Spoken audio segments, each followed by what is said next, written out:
Hello everyone, तो कैसे हैं आप सब। I hope you all are good and doing well in your life. दोस्तों, जैसा कि आप लोग टाइटल और थंबनेल में देख चुके हैं कि आज के इस वीडियो में हम बात करने वाले हैं कि बोर्ड एग्जाम 2021 में हम 95% मार्क्स 90% मार्क्स कैसे स्कोर कर सकते हैं। अब आपके पास बहुत कम समय बचा हुआ है, मात्र कुछ दिनों का समय है, उसके बाद बोर्ड एग्जाम स्टार्ट होने वाले हैं। तो आज के इस वीडियो में मैं आपको पूरे डिटेल के साथ बताने वाला हूँ कि आप कैसे बोर्ड एग्जाम में 95% मार्क्स, अभी तो इससे कम टाइम बचा हुआ है तो आप इजीली 80 से 85% मार्क्स तो स्कोर कर ही लोगे इस वीडियो को देखने के बाद। आज के इस वीडियो में मैं आपके साथ कुछ ऐसी टिप्स शेयर करने वाला हूं। हालांकि ये वीडियो थोड़ा लंबा होने वाला है क्योंकि आज के इस वीडियो में मैं पूरा डिटेल के साथ बात करने वाला हूं, ठीक है। और अगर आपने इस वीडियो पे क्लिक किया तो ये डिसीजन आपकी लाइफ का सबसे बड़ा डिसीजन साबित होने वाला है, इतना मैं बता दूं। आप लोगों ने कई सारे बच्चों को देखा होगा जो बहुत ज़्यादा पढ़ाई करते हैं, दिन भर पढ़ाई करते हैं, रात भर लगे हुए रहते हैं, फिर भी उनके बोर्ड एग्जाम में इतने परसेंटेज नहीं बन पाते हैं, 80% 90% नहीं बन पाते हैं। जिसका क्या कारण है? और बहुत सारे बच्चे ऐसे भी देखे होंगे जो आपसे कम पढ़ाई करते हैं तो भी उनके ज़्यादा नंबर आ जाते हैं, ठीक है ना। आपने देखा होगा कि बहुत सारे बच्चे कम पढ़ते हैं आपसे, फिर भी उनके ज़्यादा नंबर आ रहे हैं। आपने भी कभी ना कभी सोचा होगा कि यार आखिर ऐसा क्यों हो रहा है कि हम ज़्यादा पढ़ रहे हैं तो भी हमारे कम नंबर आ रहे हैं और वो कम पढ़ रहे हैं तो भी उनके ज़्यादा नंबर आ रहे हैं। आज के इस वीडियो में मैं आपको पूरा निचोड़ देने वाला हूँ कि पूरा अपने बोर्ड एग्जाम में 95% मार्क्स 90% मार्क्स कैसे फोड़ सकते हैं। इस वीडियो में पूरे डिटेल के साथ बताऊंगा। और अगर मैं अपनी जानकारी दूं कि मेरे कितने परसेंटेज बने थे, तो मेरे क्लास 12th में थे 91% और क्लास 10th में थे 87.33%, ठीक है ना। मैं राजस्थान बोर्ड से हूँ, RBSE बोर्ड से। तो आज के इस वीडियो में इसी के ऊपर बात करने वाला हूँ और पूरी डिटेल के साथ बताऊंगा, इसलिए इस वीडियो को एंड तक जरूर देखें। पहली टिप जो आप ध्यान में रखोगे वो है सॉल्व प्रीवियस ईयर पेपर्स। और ध्यान रखना इस वीडियो के एंड में एक बहुत महत्वपूर्ण टिप भी है जिसको स्किप मत करना आप बिल्कुल भी। सबसे पहली टिप जो आप ध्यान में रखोगे वो है प्रीवियस ईयर पेपर्स। आपको ज़्यादा से ज़्यादा प्रीवियस ईयर पेपर्स लगाने हैं क्योंकि अब आपके पास बहुत कम समय बचा हुआ है। अब आपके पास इतना समय नहीं है कि यार आप आराम से एक एक चीज़ें पढ़ो उसके बाद देखो क्या इंपॉर्टेंट है, अब वो नहीं चलने वाला है। अब आपको प्रीवियस ईयर के पेपर्स ही लगाने हैं क्योंकि आप लोगों ने तो सुना ही होगा कि ज़्यादातर जो क्वेश्चंस होते हैं वो प्रीवियस ईयर के पेपर्स में से पूछे जाते हैं। आप लोगों ने गौर भी किया होगा कि जो 60 से 70% जो क्वेश्चन होते हैं वो प्रीवियस ईयर के पेपर्स में से ही रिपीट होते हैं। और मैं आपको दावे के साथ कह सकता हूँ कि अगर आप मात्र प्रीवियस ईयर के पेपर भी लगाकर चले जाते हो तो आपके 60 से 70% तो ईजिली बन ही जाएंगे। यूँ मान के चलो, अगर आपने कुछ भी पढ़ाई नहीं करी है तो भी आप इजीली 60 से 70% तो बना ही लोगे। इसलिए प्रीवियस ईयर के पेपर्स पर आपको बहुत ज़्यादा ध्यान देना है। प्रीवियस ईयर के पेपर्स में होता क्या है कि यार दोस्तों, जो क्वेश्चन पहले आ गए बस वही क्वेश्चन अलग अलग फॉर्म में रिपीट होते रहते हैं। जैसे कि अगर मैं मैथ्स से कोई भी एग्जाम्पल उठाऊं तो सबसे पहले वो पूछेगा कि प्रूव दैट पाइथागोरस थ्योरम। उसके बाद पूछ लेगा कि कर्ण का स्क्वायर बराबर आधार का स्क्वायर प्लस लंब का स्क्वायर। सब एक ही तो है, बस केवल क्वेश्चन पूछने का जो तरीका होता है, क्वेश्चन पूछने का जो अपने का तरीका होता है, वे होता है, जो पूरा उनका जो क्वेश्चन सेट करने का तरीका होता है वो चेंज होता है, बाकी क्वेश्चन वो का वो ही रहता है। इसलिए जितने ज़्यादा हो सकते हैं प्रीवियस ईयर पेपर्स आपको सोल्व करने हैं। मैक्सिमम आप 5 साल के तो प्रीवियस ईयर पेपर सोल्व करके ही जाना। अगर आप लोग प्रीवियस ईयर के पेपर से सोल्व करके चले जाते हो तो आप इजीली 60 से 70% नंबर तो लिया होगे। और उसके बाद अगर आप थोड़े बहुत और इफर्ट्स डालते हो तो आपके और भी ज़्यादा नंबर आ जाएंगे। सेकेंड टिप की ओर बढ़ते हैं, वो है work on your weak areas. देखो दोस्तों, हर एक बच्चे के कोई ना कोई वीक एरियाज होते हैं, मतलब जो चीज़ उसे समझ में नहीं आती है। लाइक अगर आपका मैथ्स थोड़ा वीक है तो उस पर ध्यान दो। इसके अलावा अगर आपको लगता है कि यार मेरे को इंग्लिश समझ में नहीं आती, हालांकि इंग्लिश तो वैसे इजी सब्जेक्ट है, तो आपको इंग्लिश के ऊपर फोकस करना है। आपको जानना है कि मेरे कौन कौन सी वीक एरियाज है, ऐसी कौन कौन से सब्जेक्ट्स है जो मेरे को समझ में नहीं आते और जिनमें अगर मैं थोड़ा बहुत ध्यान दूंगा तो मैं ज़्यादा मार्क्स स्कोर कर पाऊंगा। इसीलिए आपको अपने वीक एरियाज ढूंढने हैं। जो भी आपको लगता हो कि यार मेरे को मैथमेटिक्स के फॉर्मूला याद नहीं होते, तो आप इसके लिए क्या कर सकते हो कि मैथमेटिक्स के जितने भी फॉर्मूलाज है उनको एक शीट पर लिखो और जहाँ पर भी आप पढ़ाई करते हो, जो भी आपका स्टडी टेबल है उसके आसपास उसको चिपका दो, क्योंकि जब वो आपकी आंखों के सामने रहेगा दिन भर तो नहीं चाहते हुए भी वो आपको याद हो ही जाएगा, ठीक है ना। ये बात तो आप खासकर ध्यान में ही रखना कि आपकी जो स्टडी टेबल है उसके सामने चिपका दो, जो मैथमेटिक्स के फॉर्मूला की जो शीट है उसको चिपका दो और दिन भर उसको देखो, या फिर जब भी आप पढ़ाई करते हो उसको देख लो तो वो आपको याद हो जाएगी। जितने भी आपके वीक एरियाज है, चाहे आपको साइंस में जो वो होते हैं केमिकल रिएक्शंस, वो आप लिख सकते हो, अपने चिपका सकते हो वहाँ पर, जहाँ पे भी स्टडी टेबल है वहाँ पर चिपका सकते हो। तो जितने भी वीक एरियाज है, जो भी आपको लगता है कि यार मेरे कमज़ोर है, तो फिर उनको मजबूत बनाओ, ठीक है ना। और मजबूत बनाने के लिए आपको बेसिक्स भी क्लियर करने जरूरी है। अगर नींव भी मजबूत नहीं होगी, नींव भी गहरी नहीं होगी तो भवन कैसे मजबूत बनेगा, ठीक है ना। तो आपको जितने भी वीक एरियाज है उनके बेसिक्स क्लियर करने। अगर बेसिक्स फंडामेंटल्स क्लियर होंगे तो आप इजीली किसी भी सब्जेक्ट को पढ़ पाओगे और वो आपको लंबे टाइम तक याद भी रहेंगे। इस वीडियो में कुल 11 टिप्स है जिसमें से 2 तो मैं आपको बता चुका हूँ और तीसरी टिप है work on your paper presentation. यानी कि जो पेपर का प्रेजेंटेशन होता है उसके ऊपर भी आपको काम करने की ज़रूरत है। आप लोगों ने बहुत सारे बच्चों को देखा होगा जो आपसे कम पढ़ते हैं फिर भी उनके कम ज़्यादा नंबर आ जाते हैं। तो ये इसीलिए होता है कि जो उनका पेपर प्रेजेंटेशन जो होता है ना तरीका, वो बहुत ही ज़्यादा अच्छा होता है आपके मुकाबले। वो कम भी पढ़ते हैं तो भी एग्जाम में इस प्रकार से आंसर को फ्रेम करते हैं कि टीचर को लगता है कि यार ये आंसर तो बिल्कुल सही लिखा हुआ है, तो वो उसको नंबर दे देता है। इसीलिए आपको पेपर प्रेजेंटेशन पर भी उतना ही ध्यान देना है जितना आप पढ़ाई पर ध्यान देते हो।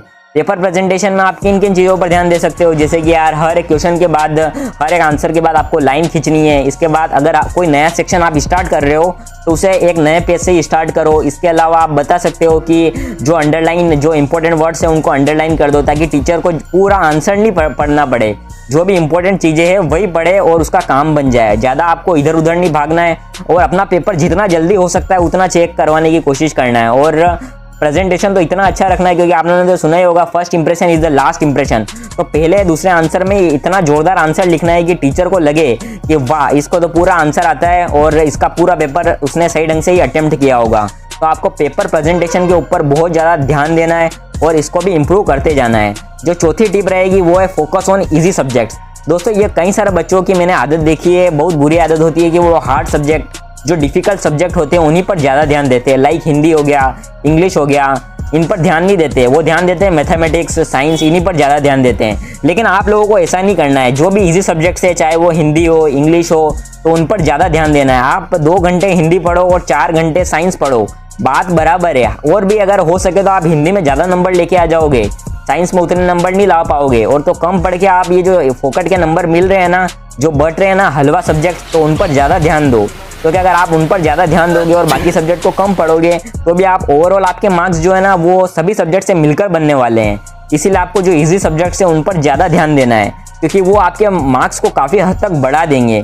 इसीलिए इस बात को दिमाग में बिठा लो कि आपको इजी सब्जेक्ट पर भी उतना ही ध्यान देना है जितना आप किन पर ध्यान देते हो, जो हार्ड सब्जेक्ट है। या फिर हो सके तो इजी सब्जेक्ट पर उनसे भी ज़्यादा ध्यान देने की कोशिश करो क्योंकि ये आपको बहुत ज़्यादा नंबर दिला देंगे कम इफर्ट्स में ही।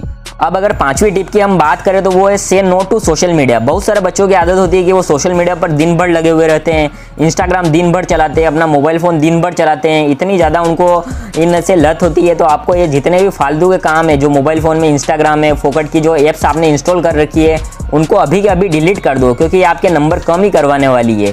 तो आप इनके लिए क्या कर सकते हो, या तो नोटिफिकेशन बंद कर दो इन सारी एप्लीकेशन का। और जितने भी ये सोशल मीडिया होते हैं जिनसे आपका बहुत ज़्यादा टाइम बर्बाद हो रहा है, तो इनको अपने मोबाइल से बिल्कुल क्लीन कर दो। रखना ही नहीं है इन चीज़ों को अपने मोबाइल में। जब आपके एग्ज़ाम ख़त्म हो जाएगी, जब आप अच्छे नंबर ले आओगे उसके बाद इंस्टॉल कर लेना। लेकिन अभी जो गोल्डन टाइम चल रहा है आपकी लाइफ का कि आपको अच्छे नंबर मिल जाएंगे, तो आपको इन जितने भी ऐप्स है, जो फालतू के ऐप्स आपके मोबाइल में है, जो आपने देखा भी होगा यार मेरा कई सारा समय इन फालतू के ऐप्स में जा रहा है, लाइक इंस्टाग्राम हो गया, फेसबुक हो गया, व्हाट्सअप हो गया, तो इन सबको अनइंस्टॉल कर दो, अपने मोबाइल में रखो मत, ठीक है ना। या फिर नोटिफिकेशन बंद कर सकते हो अगर आपको डिलीट नहीं करना है तो। लेकिन याद रखो कि आपको सोशल मीडिया पर अब अपना ज़्यादा टाइम स्पेंड नहीं करना है।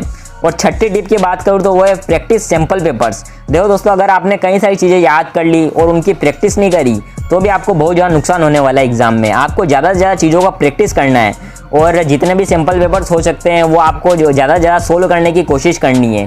क्योंकि यार अगर आप बिना सोल्व किए एग्ज़ाम देने चले गए, पेपर ये सैम्पल पेपर प्रैक्टिस किए बिना अगर एग्ज़ाम देने चले गए तो वहाँ पर आपको फिर चीज़ें दिमाग से इन्फॉर्मेशन बाहर नहीं आ पाएगी और आप उतने ढंग से अटेम्प्ट भी नहीं कर पाओगे क्वेश्चन पेपर। आपने तो सुना होगा प्रैक्टिस मैक्स मेंस परफेक्ट। तो आप जितनी ज़्यादा प्रैक्टिस करोगे, जितने ज़्यादा सैम्पल पेपर्स प्रैक्टिस करोगे, आपके उतनी ज़्यादा कमांड होती जाएगी उन सब्जेक्ट्स पर, आप अच्छे ढंग से पेपर को अटेम्प्ट कर पाओगे। इसीलिए मैक्सिमम 6 से 7 सैम्पल पेपर तो आपको हर एक सब्जेक्ट के करके ही जाने हैं, ठीक है ना। तो आप जितने ज़्यादा सैम्पल पेपर सोल्व करोगे तो आपका दिमाग उतना ही ज़्यादा खुलेगा, उतनी ज़्यादा आपको चीज़ें याद रहेगी। तो सैम्पल पेपर्स तो आप दिमाग में बिठा ही लो कि मैं कम से कम 3 या 4 सैम्पल पेपर तो करके ही जाऊँगा, ठीक है ना।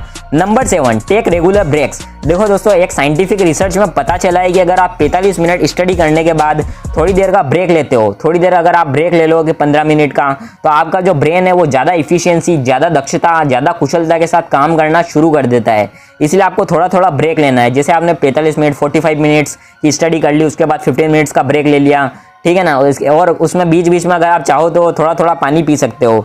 तो पानी पीने से भी आप लोगों ने सुना ही होगा कि हमारा ब्रेन का जो 73% भाग है वो वाटर से ही मिलकर बना हुआ होता है। तो आपको हो सके तो पानी भी पीते रहना है, आपका ब्रेन ज़्यादा इफिशियंसी से ताकि काम कर सके। और अगली जो टिप्स है वो भी बहुत ज़्यादा आपके लिए इंपॉर्टेंट साबित होने वाली है। उनको जानने के बाद भी आपके कम से कम 3 से 4 नंबर तो बढ़ ही जाएंगे। तो अगली जो टिप है वो है टिप नंबर 8, वो है मैनेज योर टाइम स्मार्टली। देखो दोस्तों, अब आपके पास बहुत कम समय बचा हुआ है, इसलिए अपने टाइम को ऐसे स्मार्टली मैनेज करना है कि वो आपके बोर्ड एग्जाम के लिए रामबाण साबित हो। टाइम को आप कैसे मैनेज कर सकते हो? सुबह जल्दी उठ जाओ। इसके अलावा आप देख सकते हो कि यार मैंने अपना इस 1 घंटे में क्या किया, 1 घंटे में क्या काम किया। अगर कोई टाइम वेस्ट हो रहा है तो अपने डायरी में लिखो कि आज मैंने अपना 1 घंटा बर्बाद कर दिया, ताकि आपको गिल्ट होगा, रिग्रेट होगा तो आप फिर समय बर्बाद नहीं करोगे। इसलिए अपने टाइम को स्मार्टली मैनेज करने की कोशिश करो। जो चीज़ें इंपॉर्टेंट है उसी पर ध्यान दो और जितनी फालतू की चीज़ें हैं उन्हें छोड़ दो। और नवी चीज़ जो आप ध्यान में रखोगे, जो कि बहुत ज़्यादा जरूरी है आपके एग्जाम के लिए, वो है बी कॉन्फिडेंट, स्टे पॉजिटिव और स्टे मोटिवेट। आपको कॉन्फिडेंट रहना है, पूरी अंदर से आवाज़ आनी चाहिए कि यार मेरे को सब कुछ आता है। भले ही नहीं आता हो आपको, भले कुछ भी नहीं आता हो, लेकिन आपको कॉन्फिडेंट रहना है। अगर सब कुछ आता हो आपको और कॉन्फिडेंट नहीं हो तो भी आप बोर्ड एग्जाम में गलतियां करने वाले हो। तो आपको पूरा कॉन्फिडेंट रहना है, यार मेरे को तो सब कुछ आता है। नहीं भी आता हो तो भी मान के चलना है कि मैंने जितना पढ़ा है उसी में से पूरा पेपर आएगा और मैं उसको अटेम्प्ट करने में सक्षम होऊंगा, उसको कैपेबल होऊंगा, मैं उस पेपर को अटेम्प्ट कर पाऊंगा। ऐसा अपने आप को विश्वास दिलाना है। भले आपने आप लोगों ने अफर्मेशन का नाम तो सुना ही होगा कि हम जो चीज़ें मान लेते हैं वो चीज़ें हमारे साथ होने लगती है, ठीक है ना। तो आपको मान लेना है कि हाँ मेरे को तो सब कुछ आता है, और वो घमंड नहीं करना है, मतलब मान लेना है, केवल कॉन्फिडेंस दिलाना है अपने आप को। और 10वीं चीज़ जो आप याद रखोगे, फिक्स योर डेली गोल्स। देखो दोस्तों, मंथली और वीकली गोल बनाने में एक बहुत बड़ी प्रॉब्लम होती है। जब आप मंथली और वीकली गोल बनाते हो तो उनको अचीव नहीं कर पाते हो, लेकिन जब आप डेली गोल बनाते हो तो उसको इजीली अचीव कर पाते हो। तो आपको मंथली और डेली गोल ये मंथली और वीकली गोल बनाने से बचना है और डेली गोल्स सेट करने हैं कि आज रात को सोने से पहले मेरे को ये टॉपिक्स कंप्लीट करने हैं। और अगर नहीं हुए, जब तक कंप्लीट नहीं हुए तब तक आपको सोना भी नहीं है। और अपने आप को ये विश्वास दिलाना है कि शाम तक होते होते मैं गणित के ये चैप्टर्स कंप्लीट कर लूँगा। जब आप डेली गोल्स बनाओगे और देखोगे कि यार मेरा तो सिलेबस कवर होता जा रहा है, तो आपको अंदर से कॉन्फिडेंस आएगा कि नहीं यार मैं अच्छे नंबर ला सकता हूँ। और 11वीं और मोस्ट इंपॉर्टेंट चीज़ है जो कि है रिवीजन। दोस्तों, बहुत सारे बच्चों को मैंने देखा है जो रिवीजन करके नहीं जाते हैं और बस थोड़ा बहुत पढ़ लेते हैं। तो आपको ये गलती नहीं करनी है, रिवीजन करना ज़्यादा टाइम। आप लोगों ने तो सुना ही होगा, read 1 book multiple times rather than reading 10 books 1 time. अगर आप ज़्यादा चीज़ों का रिवीजन करोगे तो वो आपके ब्रेन में ज़्यादा टाइम तक सर्वाइव कर पाएगी, आप उन चीज़ों को ज़्यादा लंबे टाइम तक याद रख पाओगे। इसीलिए आपको हो सके तो मैक्सिमम 5 से 6 बार तो हर सब्जेक्ट का रिवीजन करना ही चाहिए, क्योंकि जितना ज़्यादा रिवीजन होगा आपका ब्रेन उतना ही ज़्यादा कैपेबल होगा उन चीज़ों को याद रखने में। इसलिए मैक्सिमम आपको 5 to 6 टाइम तो रिवीजन करना ही है। और यही थी सारी बातें। अगर इन बातों को आप फॉलो करोगे तो डेफिनेटली आपको अपने बोर्ड एग्जाम में बहुत ज़्यादा फायदा देखने को मिलने वाला है। और कैसा लगा ये वीडियो मुझे कमेंट बॉक्स में ज़रूर बताना, और अच्छा लगा हो तो प्लीज़ लाइक कर देना, और सब्सक्राइब नहीं किया तो यार वो सब्सक्राइब कर देना। लाल कलर का जो बटन आ रहा है उसको दबा देना और घंटे का आइकन भी दबा देना। मिलते हैं अगले वीडियो में, बाय बाय।